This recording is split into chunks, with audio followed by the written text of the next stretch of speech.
কারচুপি তথ্য ফাঁস। প্রধান উপদেষ্টা ডক্টর ইউনূসের ষড়যন্ত্রে নির্বাচিত হয়েছে বিএনপি। ভিডিও ফাঁস জামায়াতের আমির শফিকুর রহমানের।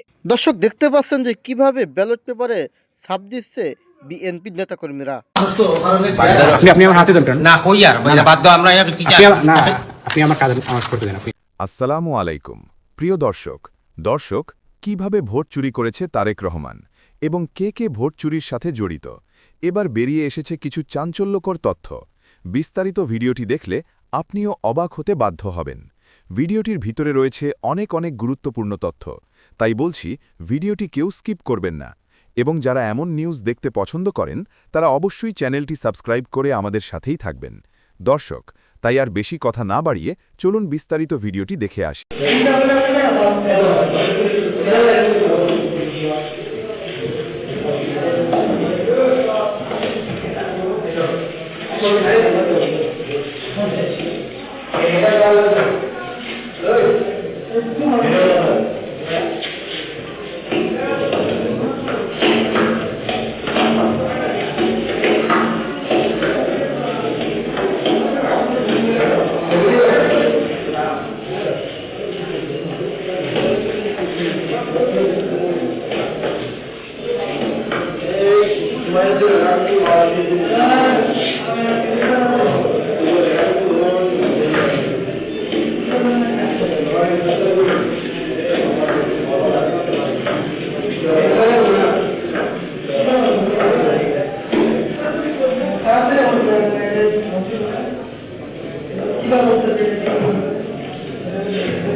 ভোট কারচুপি তথ্য ফাঁস।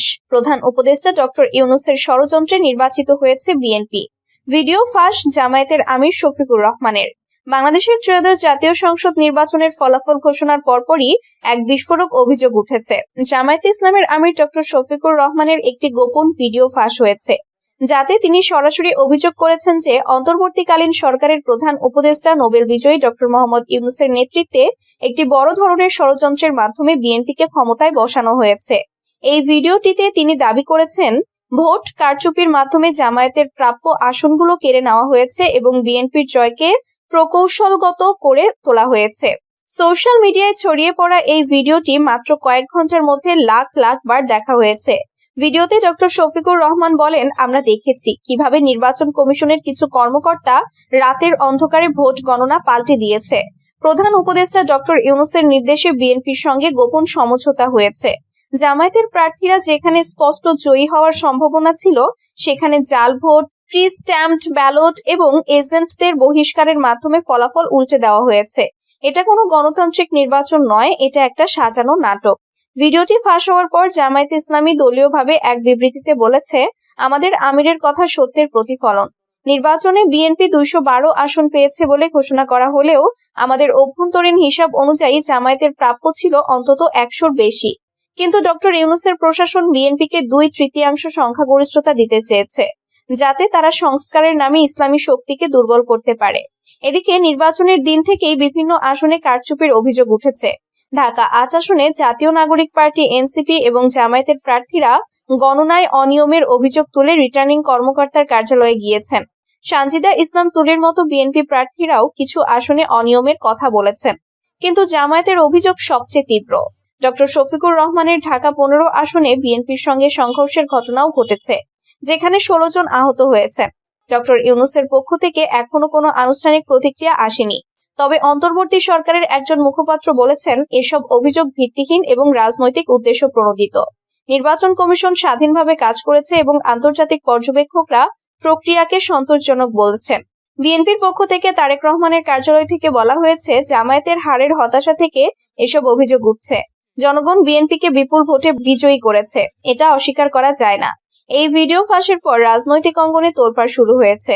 অনেকে মনে করছেন এই অভিযোগ নতুন সরকার গঠনের প্রক্রিয়াকে জটিল করে তুলবে। জামায়াতের নেতারা পুনর্নির্বাচনের দাবি জানিয়েছেন কয়েকটি আসনে, যেখানে তারা সংখ্যাগরিষ্ঠতা দাবি করছেন। নির্বাচন কমিশন এখনো চূড়ান্ত ফলাফলের অফিসিয়াল ঘোষণা করেনি, কিন্তু বেসরকারি ফলাফলে বিএনপি জোটের 212 আসন এবং জামায়াতের 68 থেকে 70 আসনের কথা বলা হচ্ছে। এই ফাঁস হওয়া ভিডিও কি নির্বাচনের ফলাফলকে চ্যালেঞ্জ করবে, নাকি এটা শুধু হারের পরের অভিযোগ? সময়ই বলবে। কিন্তু একটা বিষয় স্পষ্ট, বাংলাদেশের রাজনীতিতে নতুন করে অস্থিরতার ছায়া পড়েছে। এই ফাঁস হওয়া ভিডিওটি বাংলাদেশের ত্রয়োদশ জাতীয় নির্বাচনকে নতুন করে বিতর্কিত করে তুলেছে।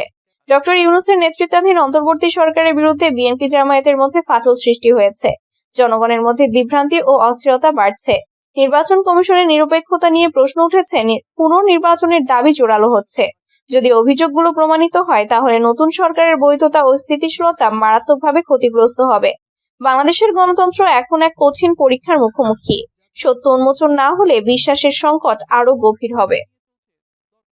ভোটের পর কার্যক্রম নিষিদ্ধ আওয়ামী লীগ অফিসের তালা খুলে দিলেন বিএনপি নেতা। ত্রয়োদশ জাতীয় সংসদ নির্বাচনের পর কার্যক্রম নিষিদ্ধ আওয়ামী লীগের একটি দলীয় কার্যালয়ের তালা খুলে দিয়েছেন পঞ্চগড় সদর উপজেলা বিএনপির সভাপতি আবু দাউদ প্রধান।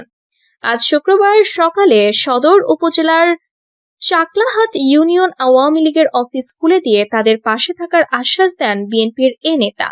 এদিকে আওয়ামী লীগের ওই কার্যালয় খুলে দেওয়ার ভিডিও সামাজিক যোগাযোগ মাধ্যমে ছড়িয়ে পড়লে আলোচনা সমালোচনা শুরু হয়।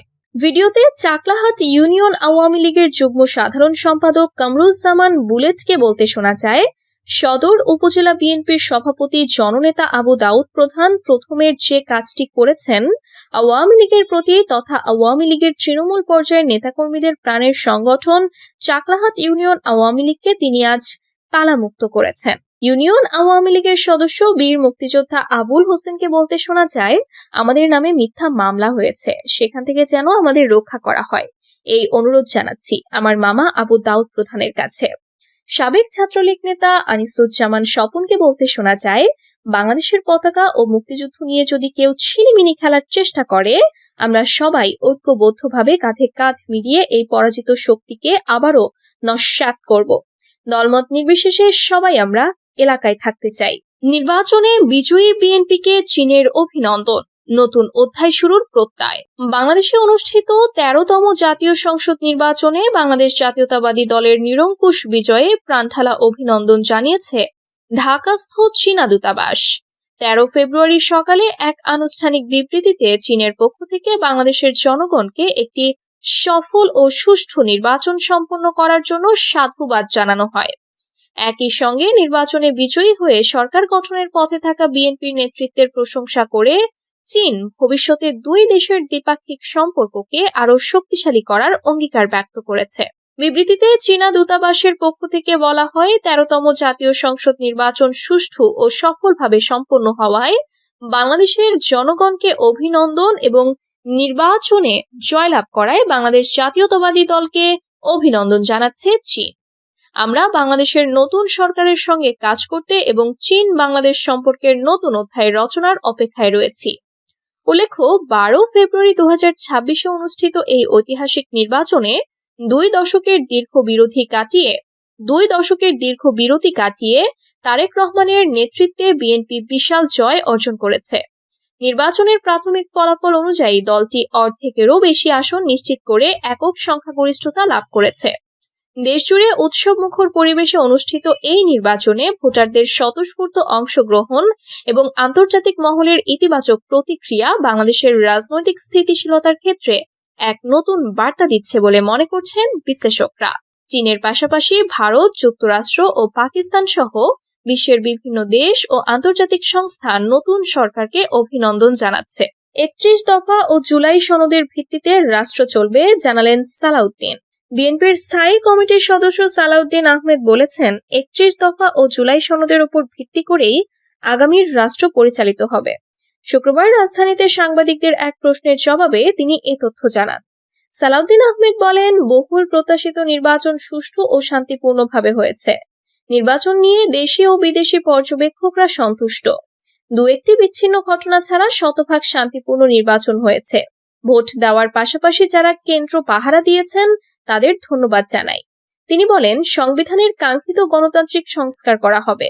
31 দফা, 31 দফা ও জুলাই সনদের মতো রাজনৈতিক দলিলের ওপর ভিত্তি করে আগামীর রাষ্ট্র পরিচালনা করা হবে। আজ বিকেলেই নির্বাচন কমিশন আনুষ্ঠানিকভাবে ফল ঘোষণা করবে। এরপর শুরু হবে সংসদ সদস্যদের শপথ গ্রহণের প্রক্রিয়া। ত্রয়োদশ জাতীয় সংসদ নির্বাচনে নিরঙ্কুশ সংখ্যাগরিষ্ঠতা পেয়ে সরকার গঠনের পথে রয়েছে বিএনপি।